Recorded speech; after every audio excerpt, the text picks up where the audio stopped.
Hi, my name is Matt Johnson. I'm counsel of the New Hampshire Association of Realtors. I'm also a shareholder at Divine Millimet. This is a next installment in our risk management video series where we're detailing different aspects of the real estate transaction from the seller and buyer side.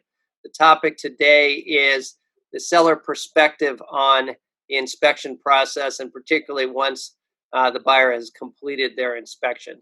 So this is the area that brings up as much controversy as any in the New Hampshire real estate market. The way our form works is that the buyer has a certain time to do these inspections. If the buyer comes up with issues that are significant and were not previously disclosed, the buyer can then ask the seller to make certain repairs. Now, the buyer and seller can agree to that, but the seller also does not have to agree to that. The seller can say, no, I don't want to do that.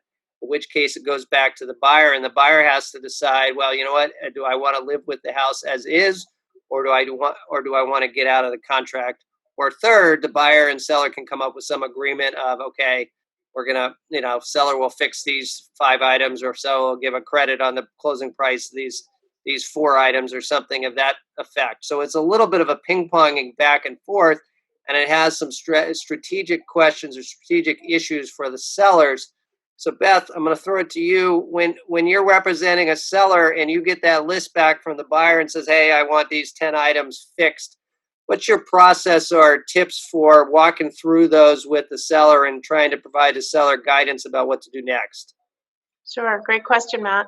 Well, I assume that the list is reasonable, but generally I'll try and group those items. So a lot of times it's a laundry list of things, but maybe it's 3 plumbing and 2 electrical, and things aren't quite as bad as they look. And I might have some contacts that I could share, contractors and things who could help with that process. Ultimately, we kind of, if it is a long list, maybe we've talked about that before, things that might come up at a home inspection, and we've sort of set expectations about things that the buyer might be concerned about, particularly if they have a certain type of financing that is going to require fixes for some of those things, lack of a handrail or peeling paint and such with an FHA loan. So and then we talk about the reality that once the seller's been made aware of some of those issues, seller's going to have to disclose those going forward if he or she chooses not to, to work things out with the buyer at hand. So, usually we can come to some kind of an agreement, assuming everybody's operating in good faith, and hopefully work with the buyer that we have on the table, somebody if they're genuinely interested and resolve some issues. So that's some great advice. And I guess I would, from the risk management standpoint, as the lawyer, I would emphasize the fact that I think the piece of this that sometimes is lost on sellers is if the home inspection report reveals issues that weren't on the seller disclosure and maybe the seller didn't even know about. Mm-hmm. You don't get a complete free pass by putting it back onto the market. Once you have actual knowledge of those issues, the seller at a minimum is going to need to update the seller disclosure statement and disclose those facts. So the seller really, I think, needs to balance, is it better off taking the deal now with the buyer here or going back on the market? And who knows, that's a risk reward situation. I know sometimes sellers are influenced by the really hot market, but I typically agree with you, Beth, that in my experience, it's probably safer and better and more secure to take the deal that you have, so long as the resolution is within reason. Mm-hmm.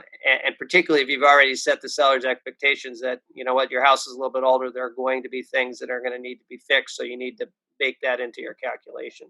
Sure. So, I think that is the key issue. I think that it can be an emotional time, I think, for the sellers, because no one likes to hear that there's bad things mm-hmm. with their house. But I think the run of the role as a listing agent and to help get sellers past that and look critically at the list and see, is this really stuff that needs to be done?